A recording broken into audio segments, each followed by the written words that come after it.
What we're going to do now is show you how we measure the amount of microbial life on a surface. As you can see, this student desk is visibly soiled, but what we're more concerned with is the amount of microbial life, or if you will, the food source that feeds bacteria and viruses that can cause illness.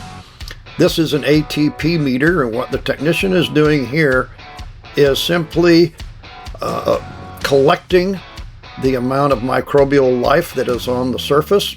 This is not a process you will do. We're just showing you this to validate the process that we're going to recommend that you use in cleaning student tables. So in 15 seconds, this will tell us that we have 32 count. Anything on this chart that is over 30 is considered dirty. And so in this case, this surface is dirty. So the process that we use, and we will be showing you next, is to use your trowel. Remember, this is saturated with the ZD3. And as you can see, the technician is scrubbing the surface, getting rid of the visible soil, loosening all microbial life and soils. And then using the squeegee, we will remove all of that, both chemical and soil.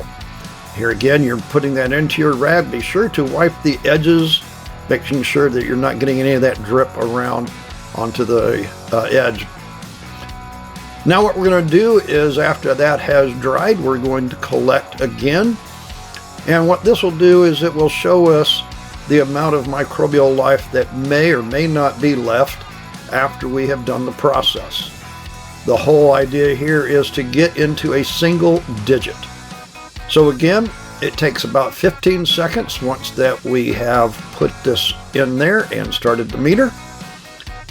As you can see, it's counting down, so this can change depending on how much soil that was there before, how much microbial life, but we always want to get into a single digit.